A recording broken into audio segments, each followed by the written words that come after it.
A ver, la semana pasada ya revisamos todo lo que concierne a las estructuras del impuesto, ¿no? Lo que ya hemos visto la semana anterior, hemos revisado los conceptos relacionados a cómo se estructura un impuesto sobre el consumo y algunos artículos que son bastante generales relacionados, por ejemplo, con los sujetos, la habitualidad, entre otros, ¿no? Hoy día lo que vamos a empezar a revisar son los supuestos gravados, ¿no? Empezamos hoy día con la venta de bienes muebles dentro del país y el retiro de bienes. Bueno, en la normativa nos dice, el artículo 3, inciso A de la ley del IGB, nos dice que venta de bienes muebles es todo acto por el que se transfieren bienes a título oneroso, independientemente de la designación que se dé a los contratos o negociaciones que originen esa transferencia y de las condiciones pactadas por las partes, ¿no? En el reglamento se hace un detalle adicional que nos dice que es todo acto por el que se transfiere bienes a título oneroso y también nos señala que es todo acto a título oneroso que conlleve la transmisión de la propiedad de los bienes. Estas precisiones son importantes. La semana pasada comentamos que, de acuerdo a la autonomía del derecho tributario, se le da la configuración de la venta no solamente al contrato de compraventa que nosotros conocemos, ¿no? Sino que aquí se habla de un contrato o de un acuerdo que dé como consecuencia la transmisión de la propiedad de los bienes. Entonces, no solamente hablamos de un contrato de compraventa, sino todo aquel contrato por el cual nosotros tengamos que transmitir la propiedad de los bienes. Entonces, desde este punto de vista, nosotros tenemos dos, dos análisis que podamos hacer de esta definición, ¿no? Puede ser un análisis jurídico y un análisis económico, ¿no? En el caso del análisis jurídico, entendemos que la venta se entiende como una transmisión de propiedad, pero económicamente también nos está hablando sobre la disposición que se tiene sobre el bien, ¿no?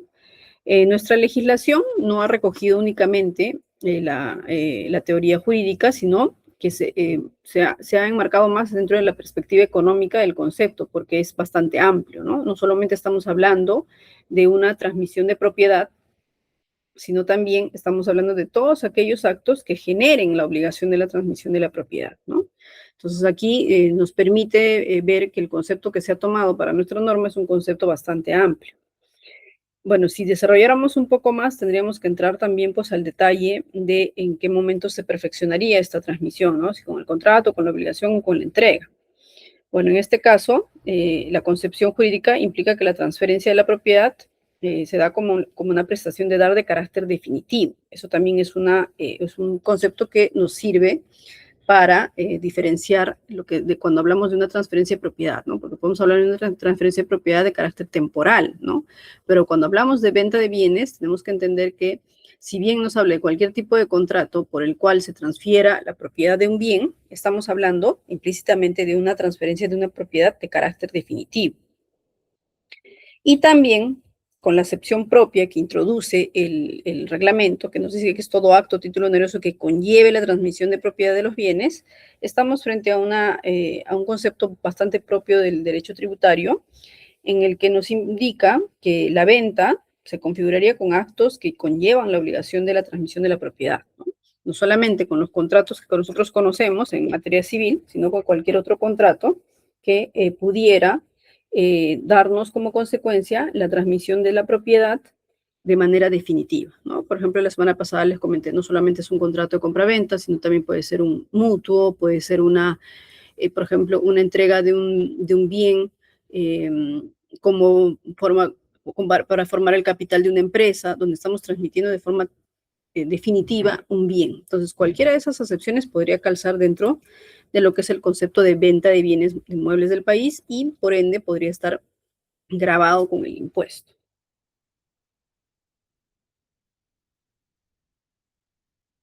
Entonces, bueno, antes de pasar al concepto de bienes, también es importante recordar que cuando hablamos del concepto de venta, tenemos que tener en cuenta que la venta se configura con los actos que conllevan a la transmisión de la venta, ¿no? De la transmisión de la propiedad, ¿no?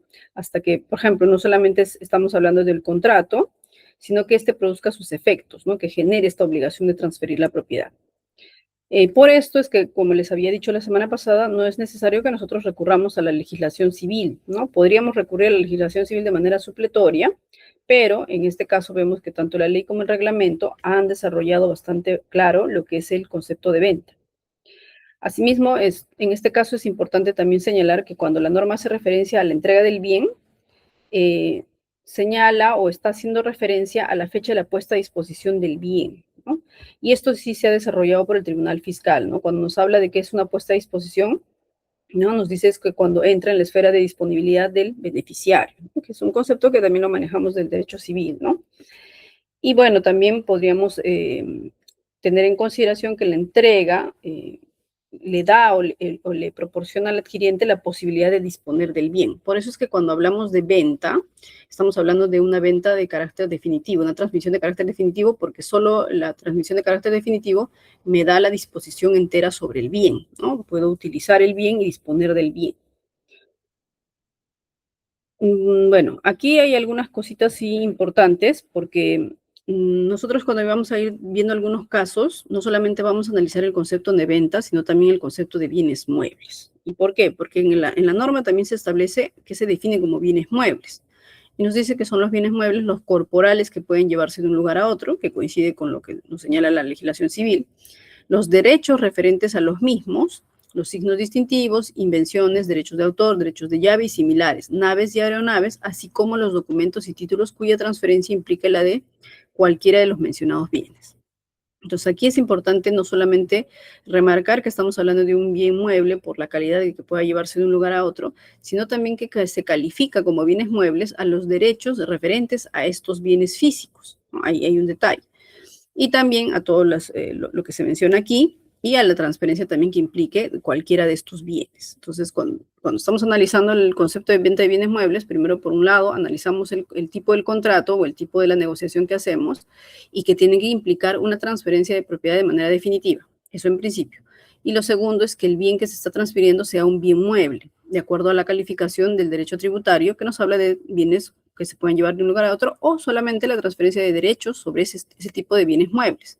Y bueno, acá hace una precisión de algunos datos adicionales, ¿no? Derechos de llave, etc. Pero vamos haciendo el análisis del concepto, no solamente de venta, sino también de bienes muebles. A ver, acá hay unos ejemplos, ¿no? ¿Qué podríamos entender como transferencia de propiedad? Por ejemplo, lo habíamos visto. Venta propiamente dicha, que es el contrato de compraventa propiamente dicha, la permuta, donde también se transfiere de manera definitiva, la dación en pago, la expropiación, la adjudicación, los aportes sociales, lo que les comentaba, ¿no? Que yo aporto a una empresa un bien mueble, se considera una transferencia de propiedad, es una venta de un bien mueble dentro del país, la adjudicación por remate o cualquier otro acto que conduzca al mismo fin. Entonces, no nos enmarcamos únicamente en lo que nos dice la norma de transferencia de propiedad como venta propiamente dicha, sino todo aquel contrato que conlleve la transferencia de una propiedad de carácter definitivo. Bueno, aquí hay algunas resoluciones del Tribunal Fiscal que es importante revisarlas. Por ejemplo, ¿no? Nos dice aquí, la transferencia de mercadería a favor de acreedores a fin de cancelar préstamos otorgados. Es una dación en pago, ¿no? Se refiere a la extinción de la obligación con una prestación distinta a la debida y esta califica como venta. Porque yo estoy transfiriendo, por ejemplo, si yo voy a dar como pago una mercadería que es un bien mueble, voy a transferir la propiedad sobre ese bien mueble como una dación en pago y eso implicaría para el derecho tributario una venta, que estaría grabada porque estamos hablando de una venta de un bien mueble. Bueno, en el caso de los bienes incorporales, que es lo que nos está señalando también la norma, hace relación a los signos distintivos, invenciones, derechos de llave y similares, ¿no? Aquí, por ejemplo, bueno, aquí está todo el detalle de lo que entendemos por cada uno, pero nos vamos a detener un poco en la mención a y similares, ¿no? Porque aquí sí ha habido una discusión de qué se podría entender como y similares de acuerdo a cómo está posicionado en la descripción de la norma, ¿no? Que está la descripción de la norma, vemos que nos habla de signos distintivos, invenciones, derechos de autor, derechos de llave y similares, ¿no? Y las aeronaves, naves y aeronaves. Entonces acá, ¿cómo deberíamos entender esto? Debemos entender que son los intangibles que mantienen la misma naturaleza de los otros intangibles referidos en forma precedente, ¿no? Porque si ustedes revisan cómo está estructurada la norma, aquí hacen comas para diferenciar cada uno de los bienes incorporales, pero incluyen y similares dentro de esa calificación. Excluyen de esa calificación las naves y aeronaves, y también no podríamos interpretar que son los derechos referentes a los mismos, ¿no? Entonces estamos hablando que cuando hablamos de y similares, estamos hablando de que sean bienes incorporales similares a los que estamos detallando aquí. Bueno, y aquí está el detalle, ¿no? Los signos distintivos son aquellos derechos de propiedad industrial. Las invenciones son derechos exclusivos de explotación de creaciones. Derechos de llave se considera como la suma del valor de los elementos que forman el crédito y prestigio de una empresa. Entonces, si nosotros tenemos un bien incorporal que no se califica directamente como estos de aquí, pero se asemeja a lo que estamos hablando, podríamos calzarlo dentro de la definición y similares de los bienes incorporales. A ver, ¿qué no son considerados bienes muebles para la ley del IGB?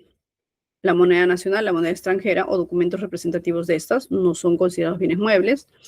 Las acciones, participaciones sociales, participaciones en sociedades de hecho, contratos de colaboración, asociación en participación y similares, facturas y otros documentos pendientes de cobro, y los valores mobiliarios u otros títulos de crédito, salvo que la transferencia de los valores mobiliarios, títulos o documentos implique un bien corporal o una nave o aeronave.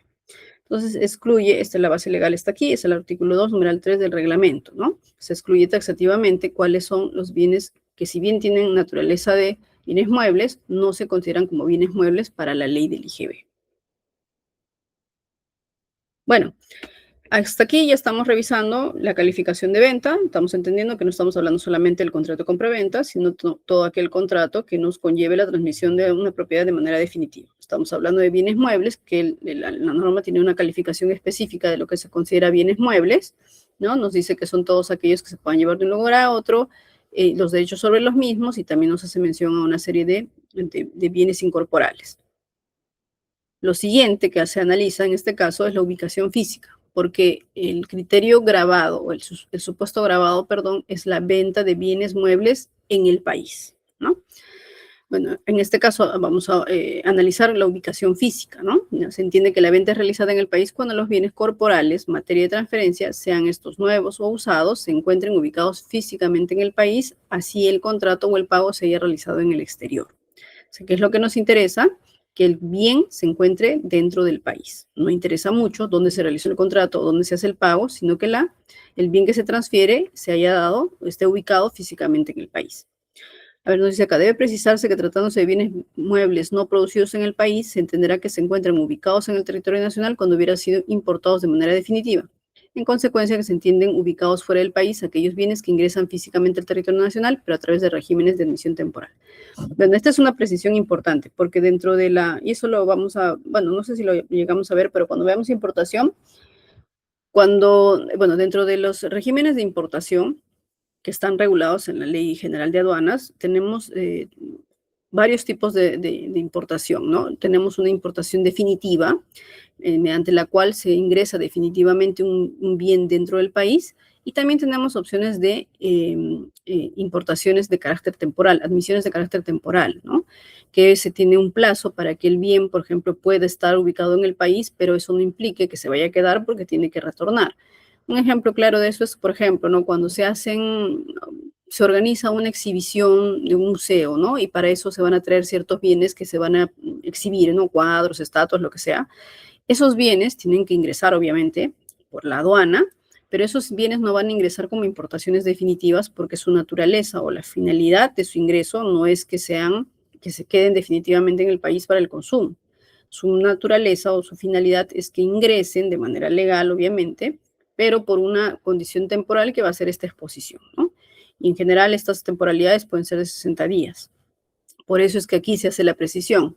Yo no podría considerar que un bien se encuentra ubicado en el país cuando ha sido importado de manera o dentro de un régimen de admisión temporal. En el caso de un bien importado, solo voy a considerar que se encuentra físicamente en el país cuando haya sido importado de manera definitiva. Entonces, esa aclaración es importante también. Ahora, en el caso de la ubicación jurídica, se debe tener en cuenta de que no se considerará gravada con el impuesto la transferencia en el país de mercancía extranjera ingresada bajo regímenes de importación temporal o admisión temporal, ¿no? Lo que acabamos de decir, ¿no? Si un bien, por ejemplo, ingresa como un régimen de admisión temporal, como el ejemplo que les he dado, no se podría considerar que se encuentra ubicado dentro del país jurídicamente hablando, ¿no? Ahora, adicionalmente a esto tenemos los bienes inscribibles que se consideran ubicados en el país, los bienes cuya inscripción, matrícula, patente o similar haya sido otorgada en el país, aun cuando el tiempo de efectuarse la venta se encuentren transitoriamente fuera de él. Este también es un criterio jurídico de la ubicación de bienes. Acá estamos hablando de un bien que probablemente en el momento de su venta no se encuentre físicamente en el Perú, pero sí se considera a nivel jurídico como bien ubicado en el país porque ha sido inscrito en los registros del país, ¿no? De nuestro país. Lo mismo pasa cuando hablamos, y eso lo vamos a ver en renta, cuando hablamos de si una persona jurídica es domiciliada en un país u otro, nuestra norma de la ley del impuesto a la renta nos dice que una empresa, una persona jurídica se encuentra domiciliada en el país cuando ha sido constituida en el país, ¿no? Entonces, se hacen unos criterios a nivel jurídico para poder identificar estas situaciones que se podrían dar, ¿no? En el caso de los bienes intangibles, nos dice, se considera ubicados en el país cuando el titular y el adquiriente se encuentran domiciliados en el país. Un sujeto se encuentra domiciliado en el país cuando reúne los requisitos de la ley del impuesto a la renta. Principalmente que puede ser que sea una persona que, bueno, aquí para la calificación de no domiciliado estamos hablando principalmente del criterio de la residencia por más de 183 días dentro de un periodo de un año en el país.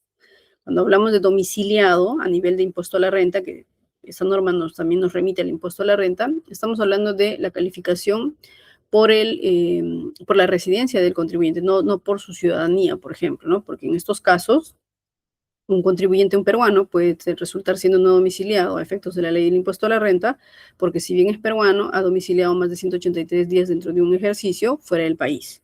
Y lo mismo puede pasar con un extranjero, ¿no? Que puede ser considerado domiciliado en el Perú porque ha permanecido dentro del país más de 183 días.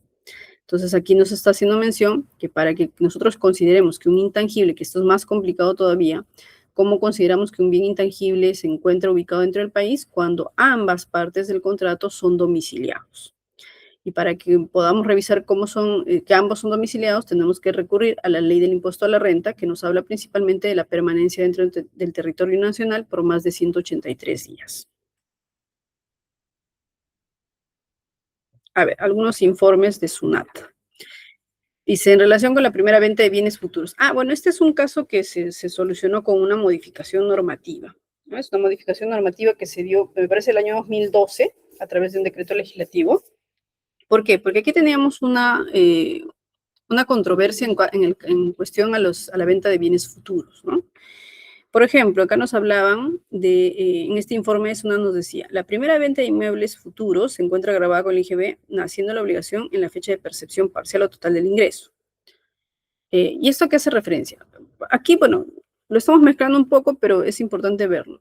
Aquí, por ejemplo, estamos hablando de la venta de estos bienes inmuebles, por ejemplo, los contratos, ¿no? A veces ustedes quieren adquirir un inmueble, un departamento, y se suele hacer la compra de departamento en proyecto, ¿no? Abren un proyecto y ofertan los departamentos, que en el momento en el que tú, por ejemplo, asumes el contrato de compra-venta, no existe el departamento. Entonces, surgió la duda, ¿no? ¿Cuándo tengo que pagar? O sea, ¿desde cuándo tengo que pagar el IGB en esta primera venta? Porque los bienes, si bien hay un contrato de transferencia, los bienes no existen, ¿no? Entonces, estos informes resolvían esa consulta. Dice, aun cuando mediante el presente informe se mantiene el criterio expresado en el 2007, porque es un recurrente, no se produce la duplicidad del criterio al que alude allá. Porque aquí, ¿qué hubo un problema aquí? El problema es que la administración establecía de que nosotros teníamos que pagar el IGB, como lo dice aquí en este informe, en la fecha de percepción del pago parcial o total. O sea, yo firmo el contrato, el bien no existe, ¿no? Me dicen, te voy a vender un departamento que se va a construir y que se te va a entregar en diciembre del 2027. Excelente, yo lo compro, le pago, hago pagos parciales o si quiero hago el pago total.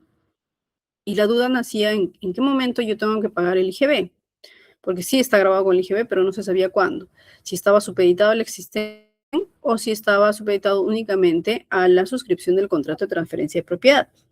Entonces, en este caso, el Tribunal Fiscal tenía una posición distinta a la de SUNAT, porque SUNAT nos decía que tenía que pagarse el IGB con la percepción del pago total o el parcial. Y el Tribunal Fiscal nos decía que dice, ¿no? Se refiere en este supuesto de afectación a inmuebles construidos totalmente por el constructor o un por tercero para por lo que no puede reconocerse una operación grabada cuando el momento de la entrega de una cantidad determinada de dinero no existe la edificación. Entonces, habían dos posiciones contrarias. Por un lado, SUNAT te decía que tú tenías que pagar el IGB cuando percibías el ingreso, así el bien no exista, y por el otro lado, el tribunal decía que no, que la obligación de pagar el impuesto nacía cuando la edificación exista, en el momento en que se entregue la edificación o que éste exista, ¿no?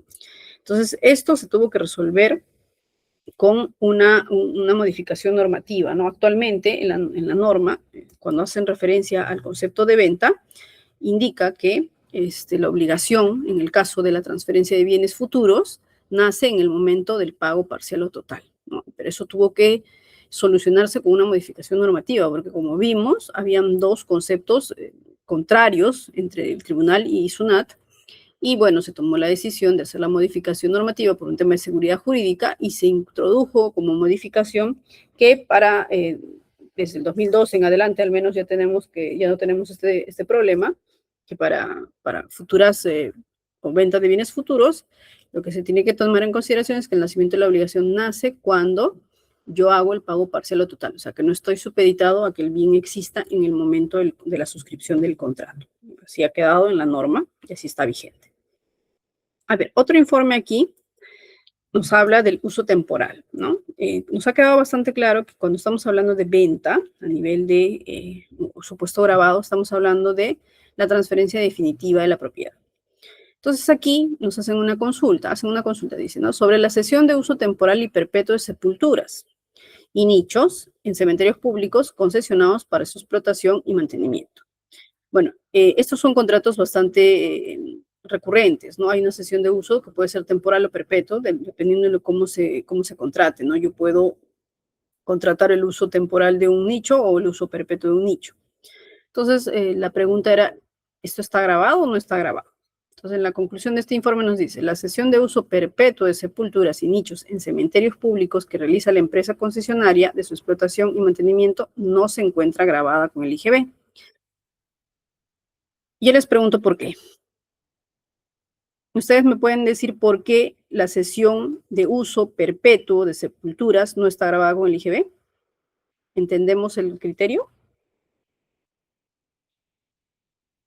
A ver, chicos.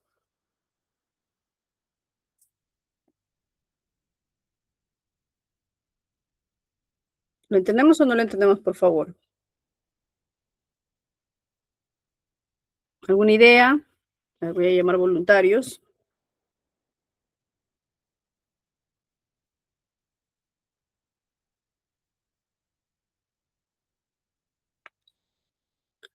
A ver, ¿está Gabriela Acevedo?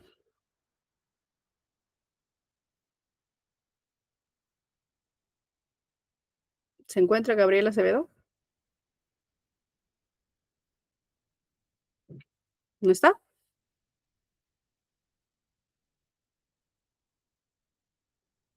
Pero van a considerarlo como ausente. Ok. A ver,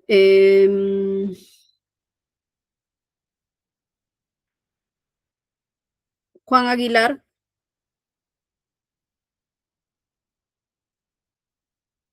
¿Se encuentra Juan Aguilar?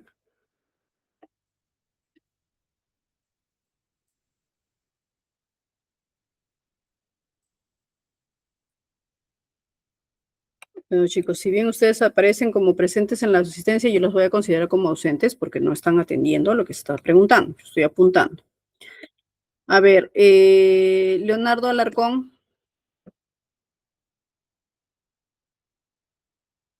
Sí, doctora. Ok. ¿Qué opinas sobre la pregunta? ¿Por qué crees que en la conclusión de SUNAT te dice que si bien hay una transferencia de propiedad de manera definitiva, porque estamos hablando de una cesión de uso perpetuo sobre sepulturas, no está grabado con el IGB?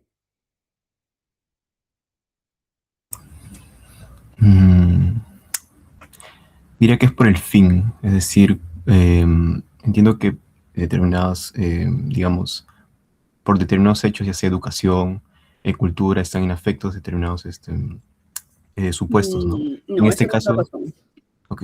No es la razón. Lo que tenemos que analizar aquí, les voy a ayudar con la respuesta, es lo que estamos analizando. ¿Qué analizamos para que nosotros podamos entender que una operación califica como venta de bienes muebles dentro del país? A ver, ¿alguien levantó la mano? ¿Qué teníamos que analizar? Primero, que sea una transferencia de propiedad de manera definitiva. Segundo, que sea un bien mueble. A ver, Franco. Tengo entendido que si, por ejemplo, estamos hablando justamente de sepulturas, no es como tal un mueble, es inmueble. es un inmueble, ¿no? Entonces no calza dentro de de estar grabado, esa es la respuesta, ¿no? Por eso aquí nosotros, si bien podríamos pensar, estamos hablando de un uso perpetuo, que es una transferencia de propiedad definitiva, sí, efectivamente, pero ¿qué tengo que analizar cuando estamos analizando los bienes, la venta de bienes? No solamente el tipo del contrato que me implica una transferencia de bienes de manera definitiva, sino también de tipo de bien. ¿Qué único tipo de bien es? Es un bien mueble y que se realiza dentro del país. Aquí calza que haya una transferencia definitiva, sí, no calza el bien mueble, pero sí calza que está dentro del país. Entonces, como uno de los supuestos no está calzando con la definición de la norma, no lo podemos grabar. Esa es la respuesta. Ahora, acá nos dice, la cesión de uso temporal de sepulturas y nichos en cementerios públicos que realiza la empresa concesionaria está grabado como prestación de servicio, ¿ya? Porque eso lo vamos a ver la próxima semana más detalle. Cuando nosotros hablamos dentro de la norma, y ese es un concepto también que se ha desarrollado en materia de IGB para la prestación de servicios, no estamos hablando únicamente de la prestación de servicios como la entendemos, sino también estamos hablando que calza, porque la definición de la ley del IGB en materia de prestación de servicios tiene una definición bastante amplia, que implica que para la ley del IGB, toda transferencia de propiedad de manera temporal calza como prestación de servicios. Entonces, eso se está reflejando en esta conclusión. Estamos hablando de una cesión temporal. En la prestación de servicios no distinguimos si es bien mueble o inmueble, solamente estamos hablando de una cesión temporal. Aquí no calza como venta tampoco, porque no es definitiva, porque estamos hablando de un inmueble, pero por la definición residual de prestación de servicios para la ley de IGB, esa sí calza como una prestación de servicios grabada. Entonces, la idea, chicos, de la clase no es que hablemos por hablar. La idea es que vamos dando información para ver los análisis que podamos hacer en el momento que se nos presente esta situación, ¿no? Para poder identificar si se graba o no se graba y por qué no estaría grabada o por qué sí. A ver, esta de aquí este es un informe sobre las empresas que se dedican a la compra-venta de moneda extranjera, las casas de cambio. A ver, ¿cuál fue la consulta? ¿Cuáles son las conclusiones? Nos dice, las operaciones de compra-venta de moneda extranjera realizadas a través de casas de cambio no se encuentran grabadas con el IGB. A ver, ¿quién explica por qué no se encuentran grabadas? Creo que será más fácil. ¿Por qué no estarían grabadas? Estamos hablando de una compra-venta, estamos hablando de un bien que se encuentra dentro del país y estamos hablando de un bien mueble. ¿Por qué no estaría grabada?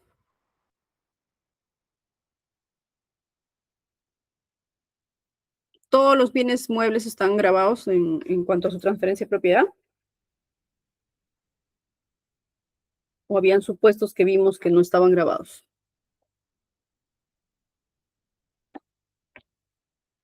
A ver, dice... Bueno, la propia ley te dice que cuando estamos hablando de moneda, la moneda se considera un bien mueble, ¿no? No se considera un bien mueble a efectos de la transferencia para estar grabada. Esa es la razón de por qué no está grabado, porque acá estamos calzando con todo. Estamos calzando con que es una transferencia de propiedad, estamos calzando con que es un bien mueble y estamos calzando con que está dentro del país. Pero la propia norma del IGB establece que las monedas de extranjeras o nacionales no califican como bienes muebles a efectos del IGB. A ver, ¿qué más nos dice? Las casas de cambio están obligadas a emitir comprobantes por las operaciones de compraventa de moneda extranjera, debiendo consignar en estos el importe total correspondiente al monto por el que se efectuaron las operaciones. Los ingresos que obtienen las empresas dedicadas a la compraventa de divisas por la realización de estas operaciones se encuentran afectas al impuesto a la renta. ¿Cuáles son esos ingresos? Bueno, provenientes de la diferencia de cambio, ¿no? Porque ellos trabajan, bueno, la utilidad o el ingreso que ellos obtienen es por la diferencia de cambio, ¿no? Entre la moneda extranjera y la nacional. Por el solo hecho de que las empresas se dediquen a la compra y venta de moneda extranjera, estas no se encuentren impedidas de acogerse a alguno de los regímenes tributarios existentes. Bueno, está más enfocado con IGB, perdón, con renta que IGB. Bueno, lo que me interesaba era que identifiquemos por qué no estaba grabada en el IGB, porque la propia norma excluye a las monedas como bienes muebles grabados, ¿no? A ver, otro nos dice, en relación a la transferencia mediante un contrato de cesión de posición contractual en un contrato de licencia para la exploración y explotación de hidrocarburos, no inmueble para la ley civil, porque él nos dice que la licencia no es un inmueble para la ley civil. ¿Cuál es la conclusión? Dice, la cesión de posición contractual a título oneroso de un contrato de licencia para la exploración y explotación de hidrocarburos está grabada con el IGB. ¿Entendemos por qué? Hay que Sí, revisar porque nuevamente, ¿no? Los tres supuestos. ¿Estamos hablando de una transferencia definitiva? Sí, porque estoy cediendo mi posición contractual. Yo salgo de ahí y se va a transferir definitivamente tanto los derechos como las obligaciones. Estamos hablando de un bien mueble, sí, porque acá te precisa que la licencia, el contrato de licencia es un no inmueble, o sea, es un bien mueble para la ley del IGB, y por tanto, al realizarse esta operación dentro del país, estaría calzando como una operación gravada. A ver, sigamos. Bueno, esto es lo que les comenté, ¿no? ¿Se recuerdan que hay un término similares cuando nos hablan de ciertos bienes incorporales, ¿no? Dice, se ha señalado que dentro del término similares contemplado en el inciso B del artículo 3 de la ley del IGB, debe considerarse solo los bienes que mantienen naturaleza de bien mueble de acuerdo a la legislación común. En función a ello, concluye que en el caso del leasing, por ejemplo, que es un contrato, su objeto son bienes corporales, motivo por el cual su cesión o transferencia se encontraría grabada con el IGB, ¿no? Porque también tiene la naturaleza de un bien mueble. A ver, vamos a ver algún otro. El LISPAC es lo mismo. Esta era la que les había comentado la semana pasada, que está relacionada principalmente con la cesión de posesión contractual. En el caso de la cesión de posesión contractual, ahí hay un tema bastante complejo, ¿no? Que ha llegado hasta una casación, ¿no? Porque se entiende que ese contrato, cuando yo hago una cesión de posesión contractual, se entiende de que yo no estoy cediendo únicamente los derechos, sino también las obligaciones de una posición del contrato. Cuando nosotros nos vamos a la legislación del IGB, te habla que venta puede calzar como el concepto de venta de un bien mueble, también la cesión de derechos sobre un bien mueble, ¿no? Te habla de la cesión de derechos sobre los mismos, que son bien muebles corporales o incorporales, ¿no? Entonces aquí surgió todo un tema controvertido que no se ha resuelto hasta ahora porque no hay una jurisprudencia que sea de observancia obligatoria, por ejemplo, respecto al caso, ¿no? Como vimos en el informe anterior, nos está hablando de una cesión de posesión contractual, la consideran grabada porque también se enfocan bastante solamente en la transmisión, no hacen el detalle de derechos y obligaciones, pero se habla de una transmisión de carácter definitivo de un bien que no se considera inmueble, por tanto, es una venta. Pero en este caso hubo un caso en el que llegó pues, hasta la Corte Suprema, y esta es una casación que analizó ese tema, ¿no? Nos dice, debe considerarse que conforme al artículo 3, literal A de la ley del IGB, como venta todo acto por el cual se transfieren bienes a título oneroso, independientemente de la designación que se le dé a los actos o a los contratos y negociaciones que originen esa transferencia y las condiciones pactadas por las partes. Y como bienes muebles, nos dice literal B del mismo artículo, los corporales que pueden llevarse de un lugar a otro, los derechos referentes a los mismos, ¿no? En tal sentido, se desprende que la normativa reseñada, que en efecto es susceptible de ser grabado con el impuesto general a las ventas, toda transferencia de bienes a título oneroso. Sin embargo, debido a que en el presente caso no se ha producido venta del bien alguno, sino tan solo cesión de posesión contractual, cesión por la cual se ha transmitido el derecho de usar en calidad de arrendatario, junto con otros derechos de la embarcación pesquera, en consecuencia, en este extremo, las denuncias de interpretación errónea del referido artículo y sus literales devienen en infundados, ¿no? Aquí en la casación lo que vamos a ver es que también hay un concepto mucho más civilista del contrato, ¿no? Y esto es una situación que no se ha solucionado hasta el momento, ¿no? O sea, cada uno podría tener una posición que podría sustentarse adecuadamente, ¿no? En la posición en la que más se asienta esta casación es en el hecho de que este contrato no me estás hablando solamente de derechos, sino también de obligaciones. Entonces, en tanto no pudiera separar los derechos y las obligaciones, no podríamos hablar de un contrato grabado en su totalidad. Pero eso también es una posición, ¿no? Igual, o sea, la idea es que cuando nosotros tengamos que tengamos que hacer este tipo de análisis, porque o sea, la complicación en la aplicación de la norma no es el hecho de conocer la norma y la literalidad de la norma, sino los casos que se dan en la vida real y que pudieran o no calzar dentro de estas definiciones. Para eso es importante que tengamos los conceptos claros, ¿no? Los conceptos que nos tienen que quedar bastante claros son qué es una venta por el derecho tributario, transferencia de propiedad definitiva, qué es un bien mueble, lo que nos dice la norma, ¿no? Lo que se puede mover de un lugar a otro, los derechos sobre los mismos, algunos derechos incorporales que también nos está precisando ahí, y finalmente, cómo se ubica físicamente esos bienes dentro del país. Entonces, cuando tengamos un caso respecto a que no sabemos si se podría calzar o no como una venta de bienes muebles dentro del país, lo que tenemos que hacer es ese análisis del tipo de contrato, cuáles son sus consecuencias legales, cuál es el tipo del bien sobre el que se está haciendo este contrato y si este se encuentra o no ubicado dentro del país. Obviamente que también para eso es importante sustentarnos también pues, en posiciones que ya puede tener tomadas el SUNAT o el Tribunal Fiscal, ¿no? Porque para eso también hay muchos casos en los que ya se han analizado situaciones relacionadas, ¿no? No son casos nuevos, pero si no hubiera un caso así, también podemos tener una posición debidamente sustentada. El otro concepto que está integrado dentro de venta es el de retiro de bienes, ¿no? El retiro de bienes es una transferencia de propiedad, pero a título gratuito. Cuando hablábamos de venta, estábamos hablando de transferencias a título oneroso. En el retiro de bienes estamos hablando de una transferencia a título gratuito, ¿no? Es un autoconsumo. No para sus actividades empresariales, no necesario para realizar actividades grabadas. O sea, es una empresa que, por ejemplo, autoconsume sus productos.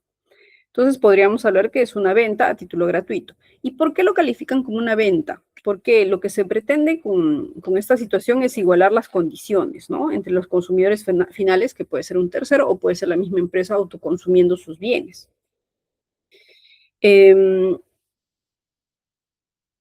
Bueno, acá nos dice, se incluyen a la entrega de bienes que se efectúan por descuento o bonificación, salvo excepciones señaladas en la ley y reglamento que están desarrollados, ¿no? Posteriormente en la ley y reglamento. El Tribunal Fiscal, en la resolución del 2003, ha establecido como criterio de observancia obligatoria que la entrega gratuita de bienes como polos, uniformes, agendas, billeteras, bolígrafos y llaveros con fines publicitarios constituye retiro de bienes para efectos del impuesto general a las ventas. Aquí estamos hablando, por ejemplo, de este tipo de situaciones, ¿no? Muchas veces las empresas entregan agendas, billeteras, bolígrafos que ellos mismos producen con fines publicitarios. Entonces, a ese tipo de operaciones se les conoce como retiro de bienes, porque se están haciendo transferencias a título gratuito. Yo estoy entregando los bienes, por ejemplo, a un tercero, pero no le estoy cobrando porque tienen otros fines, ¿no? Y por eso es que se tiene que grabar esta operación, pero hay ciertas condiciones para grabarlas, ¿no? No en todos los casos. Dice, el retiro de bienes se encuentra grabado con el impuesto, encontrándose prohibido su traslado al adquirente. Ahora, en este sentido, nos dice, siendo que el propósito del IGB es recaer sobre el consumidor final de bienes y servicios, con la sujeción de retiros de bienes se pretende igualar las condiciones entre consumidores finales. Además, se busca evitar el incremento indebido de crédito fiscal por adquisiciones que finalmente no se destinan a operaciones grabadas. Aquí hay dos temas importantes. Aquí hay que reconocer que cuando hablamos de un retiro de bienes, estamos hablando principalmente de aquellas operaciones que se hacen de manera bastante general en las empresas, en las que se entregan bienes que ellos mismos pueden producir, por ejemplo, pero que se hacen a título gratuito porque tienen una finalidad específica, principalmente fines publicitarios, ¿no? Lo otro es que tenemos que entender que la naturaleza de por qué se graban es porque se tiene que mantener una paridad, una igualdad de condiciones entre consumidores finales, ¿no? Si nosotros excluyéramos al autoconsumo como una operación, estaríamos también generando una distorsión entre las condiciones similares que se pueden dar a los consumidores. Ahora, en el caso de la definición, ¿no? Constituye retiro de bienes todo acto por el que se transfiere la propiedad de bienes a título gratuito. Es decir, el legislador califica como retiro de bienes las transferencias gratuitas relacionadas al giro del negocio, toda vez que busca evitar un excesivo y desmesurado uso de entregas gratuitas que pudieran encubrir operaciones onerosas grabadas con el impuesto. Esta es la finalidad principal. ¿Por qué? Porque si yo no le controlo a la empresa que, por ejemplo, pueda hacer de manera descontrolada o de manera no mesurable la entrega de bienes a título gratuito, podríamos incentivar que estas empresas, por ejemplo, encubran ciertas operaciones de venta como retiro de bienes. Por eso es que si bien la norma les permite que lo efectúen y no los graba, tiene un límite, ¿no? O sea, sí puedes hacer estas transferencias gratuitas, pero tienes un límite. Superado este límite, ya se consideran ventas. Eso es lo que te dice la norma. O sea, sí te lo voy a permitir porque es razonable, porque se pueden dar dentro de lo que establece la norma o lo que establece el normal ejercicio de las operaciones de la empresa, pero no se puede dar de manera ilimitada porque esto puede incentivar a que tú utilices este beneficio, por así decirlo, entre comillas, para encubrir unas ventas reales, ¿no? Entonces, aquí, ¿cómo se califican estos retiros de bienes? Dice, la entrega de propiedad de bienes a título gratuito, tales como obsequios, muestras comerciales, bonificaciones, entre otros.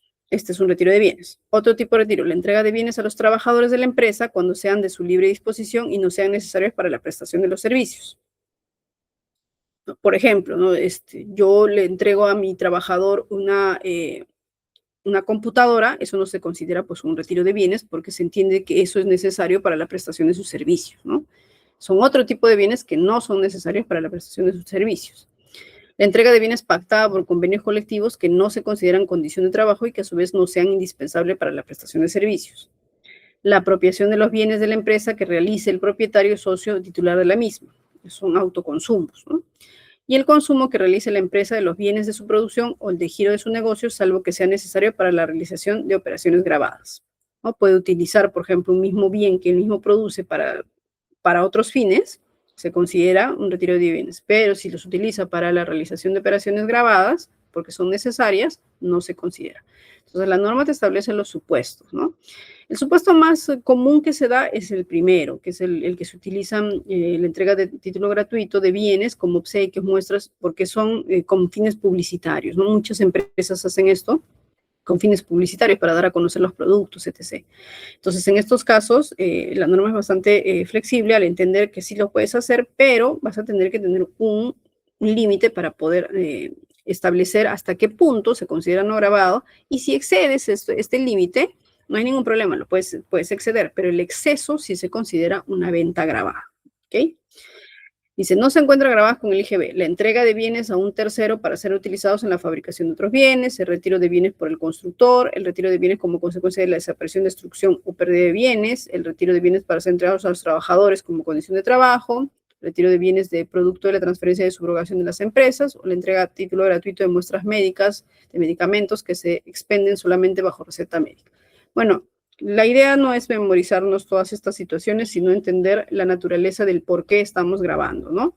La principal razón de por qué se graban los retiros de bienes es lo que dice más arriba, ¿no? Tenemos que equiparar la situación de los consumidores finales y también porque queremos evitar que se encubran ventas reales, ventas onerosas reales dentro de transferencias con carácter gratuito. Esa es la naturaleza de esta regulación. A ver, vamos a ver si está más abajo. A ver, en esta RTF nos dice, se ha establecido como criterio de observancia obligatoria que la entrega gratuita de bienes como polos, uniformes, agendas, billeteras, bueno, eso ya lo habíamos visto, con fines publicitarios, constituye retiro de bienes para efectos del impuesto general a las ventas. No constituye retiro de bienes, creo que ya lo hemos mencionado arriba también. Algunos ejemplos, dice, ¿no? Un whisky entregado a un cliente no constituye retiro de bienes al tratarse de obsequios con fines promocionales. El retiro de un maletín entregado a uno de los gerentes sí constituye retiro de bienes grabado, en tanto no se entregó como condición de trabajo. El ejemplo que les di, ¿no? Si yo le entrego, por ejemplo, a los trabajadores computadoras o algo que sea necesario para sus labores, no lo voy a entender como un retiro de bienes. En este caso, le entregan a uno de los gerentes un maletín, ¿no? Ese maletín, por ejemplo, sí es un retiro de bienes, porque estamos hablando de una entrega gratuita, una transferencia de propiedad gratuita de un bien mueble, pero en este caso no estamos hablando de una condición de trabajo, no tiene una razón de ser. Entonces, se entiende como un retiro de bienes. A ver, acá hay alguna jurisprudencia del Tribunal Fiscal, ¿no? Un RTF dice, en relación con la entrega a título gratuito de bienes que efectúan las empresas con fines promocionales, se precisa que cuando dichos bienes son otorgados para ser utilizados por terceros, se configura el retiro de bienes. A ver, este artículo es el más importante en el caso del retiro de bienes, ¿no? Estamos entendiendo que el retiro de bienes son entregas a título gratuito de bienes. Ahora, ¿en qué casos o hasta qué casos consideramos que están grabados y cuándo no van a estar grabados? Esto es importante, dice. No se considera venta los siguientes retiros. En general, los retiros de bienes se consideran venta. Sin embargo, hay algunos supuestos como estos, que son los más recurrentes, que no se consideran ventas si no exceden el límite que establece la norma.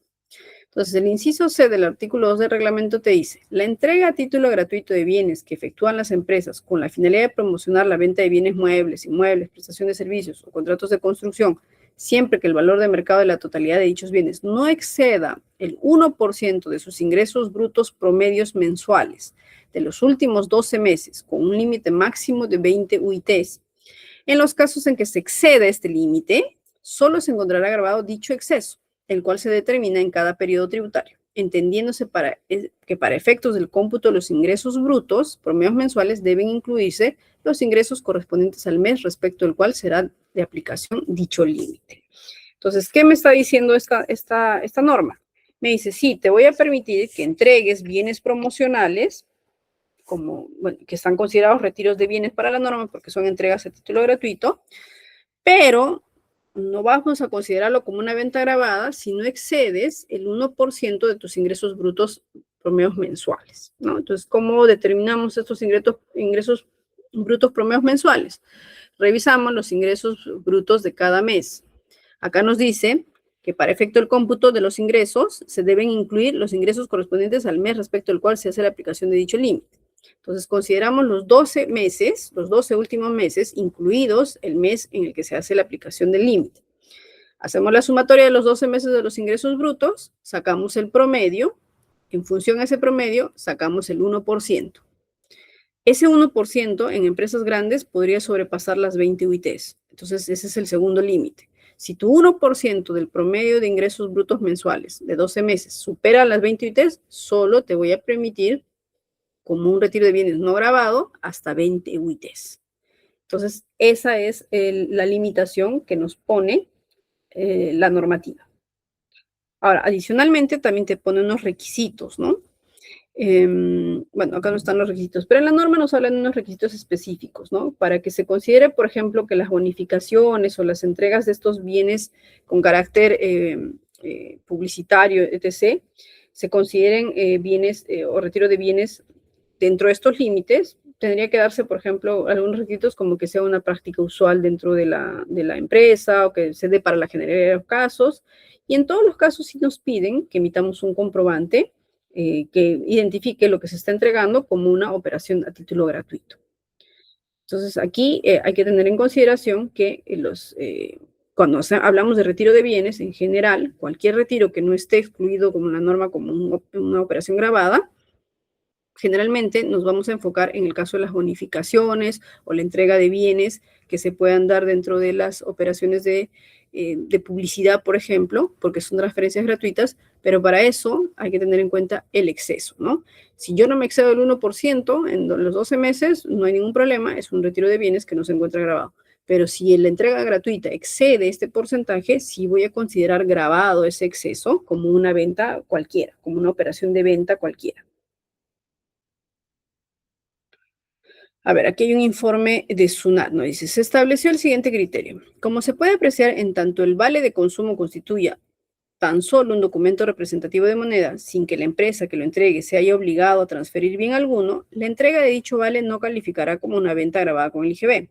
Así pues, y dado que el supuesto materia de análisis, la empresa emisora no se obliga a transferir bien alguno a la empresa adquiriente, ni tampoco esta a los terceros, a quien se entregan los vales, sino que estos documentos solo representan una suma de dinero que servirá para el pago de la posterior adquisición de dichos terceros realicen de los bienes que comercializa la empresa emisora.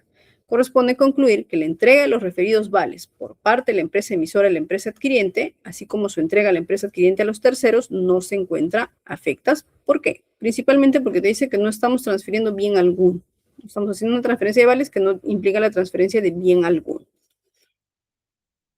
A ver, eso es lo que les mencionaba, las condiciones, ¿no? La ley del IGB y su reglamento dispone también que se considera venta a los retiros de bienes tales como los obsequios, muestras comerciales y bonificaciones, entre otros, siempre que cumplan con los requisitos establecidos en el numeral 13, excepto el C del 5 del reglamento, que se traten de prácticas usuales en el mercado, que se otorguen con carácter general a todos los casos en que ocurran iguales condiciones y que conste un comprobante de pago o nota de crédito. Estas ya son formalidades adicionales, ¿no? Que yo tengo que considerar porque en cualquier momento se podría hacer una verificación del cumplimiento de las obligaciones, ¿no? Entonces, yo para poder acreditar un retiro de bienes tengo que acreditar adicionalmente no solo la entrega del bien, sino que sea una práctica usual en el mercado, que se otorgue con carácter general a todos los que yo haya pretendido beneficiar, y siempre tengo que tener un comprobante de pago al respecto, ¿no?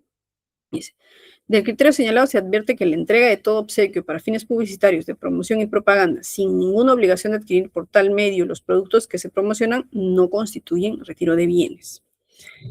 Esa es la naturaleza de esta norma. Te dice, está bien porque esto es bastante recurrente, de una práctica usual en el mercado, que las empresas entreguen bienes a título gratuito porque quieren promocionar sus bienes, porque quieren atraer compradores, etc. No se consideran ventas como retiro de bienes porque tienen esos fines, siempre y cuando tampoco superes el límite que te estoy dando en el reglamento, no el límite que te dice la norma, el 1% de tus ingresos brutos mensuales promedios por 12 meses. Entonces, eso es lo más importante y eso es el caso más recurrente en la situación de retiro de bienes, ¿no? El tema de los obsequios o los bienes promocionales. A ver. Dice, la entrega gratuita, ese es un criterio de sala plena. La entrega gratuita de bienes como polos, uniformes, banderolas, agendas, billeteras, bolígrafos y llaveros con fines publicitarios no constituye retiro de bienes para efectos del impuesto general a las ventas. Dice. Del criterio señalado se advierte que la entrega de todo obsequio para fines publicitarios de promoción y propaganda sin ninguna obligación de adquirir por tal medio los productos que se promocionan no constituyen retiro de bienes. Acá otro. La excepción regulada solo comprende aquellas entregas gratuitas efectuadas con la finalidad de difundir las ventajas específicas de los bienes o servicios de una línea de producción, comercialización o servicio de la empresa. En dicho sentido, cuando la entrega de obsequios a los clientes tiene como finalidad principal presentar una imagen de la empresa a los clientes, se denomina gastos de representación y no pueden considerarse comprendidas dentro de lo regulado en el último párrafo del artículo 3, que es el de retiro de bienes. Bueno, aquí es un tema importante, porque cuando hablamos de gastos de representación, estamos hablando principalmente de los gastos que se dan dentro de una empresa para, por ejemplo, nos dice, ¿no? Presentar una imagen de la empresa, ¿no? Damos obsequios a los clientes porque queremos presentar una imagen, ¿no? Por ejemplo, vamos a decidir que todos los clientes fieles, que tenemos unos clientes recurrentes, para premiar su fidelidad, vamos a darles unos obsequios. Okay. En esos casos, estos gastos se consideran gastos de representación. Y en el gasto de representación, no utilizamos el concepto de retiro de bienes. Se utilizan los límites para el crédito fiscal, sí, pero en el caso de aplicándolos con los criterios del impuesto a la renta. Cuando nosotros veamos en la ley del impuesto a la renta, vamos a ver que estos gastos de representación son gastos deducibles. ¿Por qué? Porque tienen una vinculación con el mantenimiento de la fuente o la generación de la renta, ¿no? En general, con la generación de la renta. Yo quiero fidelizar a mis clientes y les voy a hacer obsequios para premiar su fidelidad. Entonces, si bien directamente no podríamos ver una relación, sí lo podría justificar, ¿no? Yo podría decir que estos bienes se están entregando porque hay una fidelización de los clientes. Entonces, para eso les entrego unos bienes que yo he comprado, por ejemplo, ¿no? Les he comprado canastas navideñas y se los voy a entregar. Entonces, ese es un gasto que la empresa ha incurrido, comprar estas canastas para entregárselos. Pero lo estoy haciendo como un gasto de representación. Entonces, para esto yo tengo que acreditar cuál es la causalidad, ¿no? Puede ser la generación de la renta o el mantenimiento de la fuente. Y adicionalmente, una vez que se acredite esto, tengo que verificar los límites. La norma te dice, sí, puedes hacer este tipo de obsequios o puedes hacer este tipo de gastos para presentar una imagen mejor de la empresa, pero también tienes un límite, ¿no? Que es hasta el 0.5% de los ingresos del año, me parece, son los ingresos brutos del año, si mal no mal recuerdo. Y ese porcentaje que nos permiten deducir en renta, también nos van a permitir deducir como crédito fiscal, ¿no? Se admiten solo hasta esos límites. Aquí no estamos hablando de las bonificaciones que hablábamos de arriba, sino estamos hablando de gastos de representación. Y aquí habría que identificar, pues, ¿no? Qué tipo de entregas estamos haciendo. Si son bonificaciones en que tienen el carácter de uso comercial, etc., o si estamos hablando de un gasto de representación en sí. Entonces, cuando hablamos de un gasto de representación, estamos enfocándonos principalmente en que no se les trata como un retiro de bienes en sí, sino que se van a aplicar las normas que regulan para ellos sus límites en la ley del impuesto a la renta. Ahora, si se consideraran ventas estos retiros de bienes, ¿cuál sería el precio? No sé si se habrán preguntado, ¿con qué precio de venta lo voy a considerar? Bueno, en estos casos, lo que se tiene que considerar es el valor que se le podría aplicar en una operación normal, ¿no? Una operación normal con un tercero. Ese es el valor que se tendría que considerar para el valor de estas operaciones. Y finalmente, en el caso de la venta de bienes, tenemos que identificar cuándo se da el nacimiento de la obligación tributaria. O sea, ¿qué quiere decir? ¿Desde qué momento yo estoy obligado a hacer la declaración y pago del impuesto? Bueno, la norma te establece que el nacimiento de la obligación en la venta de bienes muebles se puede dar en la fecha de la entrega del bien, del comprobante de pago, o en la fecha de entrega del bien, lo que ocurra primero, ¿no? Si primero entrego el comprobante o primero entrego el bien, en ese momento se da el nacimiento de la obligación tributaria. El reglamento precisa y nos dice cuándo deba ser emitido el comprobante o en la fecha en la que el bien queda a disposición del adquirente.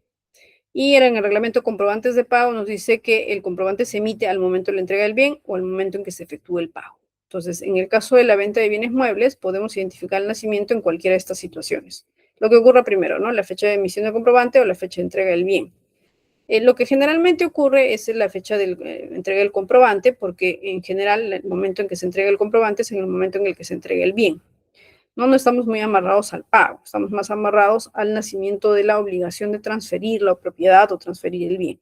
Entonces, este se amarra muchas veces más con la entrega del comprobante y con la emisión o con la entrega del bien, más que con la recepción del pago, ¿no? Porque también recordemos que el pago de las obligaciones no está amarrado al pago el pago del IGB no está amarrado al pago de la prestación, ¿no? Yo tengo la obligación de pagar por ejemplo, yo hice una venta y no me han pagado, he emitido mi comprobante hoy día 18 de mayo, y tengo que cerrar el periodo el 30 de mayo, y hasta el 30 de mayo no me han pagado esta venta. Emití el comprobante, pero el cliente me dijo, no, mira, sabes que he tenido problemas, te lo voy a cancelar el 15 de junio. Excelente, no hay ningún problema. Pero yo sí tengo la obligación de pagar el IGB por esa venta. ¿Por qué? Porque el nacimiento se da desde la fecha en que yo emito el comprobante. Si yo lo emití hoy día, desde hoy día tengo la obligación de considerar que ha nacido la obligación del pago del IGB. Así no me hayan pagado la operación. Entonces, lo mismo pasa con el crédito fiscal. No se amarran las operaciones o la obligación del nacimiento de la obligación no se amarra a los pagos de las operaciones, sino se amarra únicamente a lo que establece la norma, que es principalmente la emisión del comprobante o la entrega del bien. Entonces, eso hay que tenerlo en consideración. Nunca tengamos en la cabeza que tengo que esperar que me paguen para que yo pague el IGB. No. Tengo que considerar que la obligación nace en el momento en el que yo emito el comprobante. Okay. ¿Hasta aquí alguna pregunta? Consultas, preguntas, ¿nos ha quedado claro? ¿Hay dudas? Bueno, lo más importante de lo que hemos revisado hoy día, como hemos visto, cuando nosotros tengamos que analizar un caso en específico y querramos saber si esta operación está grabada o no, tenemos que identificar el supuesto grabado, ¿no? Que es lo que acabamos de hacer. No pueden presentárselo un caso en especial y no sabemos si esta operación va a estar grabada. Y si queremos identificar si está grabada como un supuesto o no, por ejemplo, si quisiéramos identificar si está grabada como un supuesto de venta de bienes muebles dentro del país, tendríamos que analizar lo que hemos hecho, lo que hemos analizado.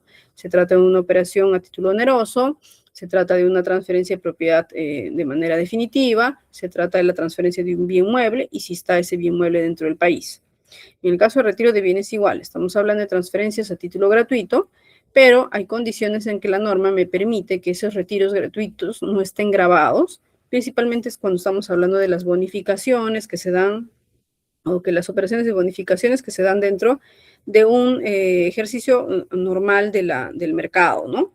Entonces, cuando estamos dentro de esa situación, lo que tendríamos que identificar es que no se estén superando los límites, ¿no? Cuando hablamos de promociones, ¿no? Principalmente. Yo lo puedo hacer, sí, no hay ningún problema. Estoy hablando de una operación de título gratuito, pero que la norma misma me permite que hasta cierto límite no se encuentre grabado. Si supero el límite, la misma norma me dice, si excedes el límite, ese exceso va a estar grabado. No es que yo pase el límite y todo lo grabe, no, yo grabo desde el exceso. Y le aplicaré pues lo que corresponde a una venta normal, ¿no? 18%, tomaré el valor de los bienes conforme a la valoración que se da en una operación normal con un tercero.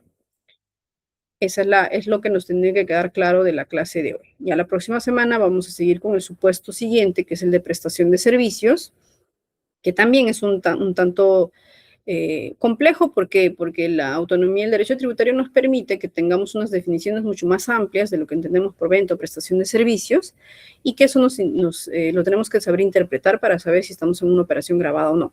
En la clase siguiente vamos a ver si nos alcanza el tiempo, porque son dos supuestos, prestación de servicios y utilización de servicios, ¿no?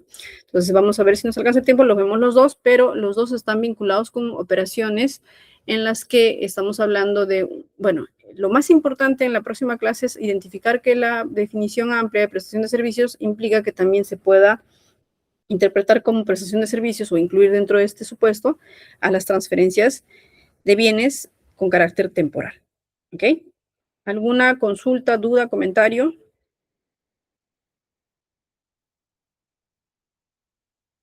Bueno, si no hay ninguna duda, voy a programar la clase práctica.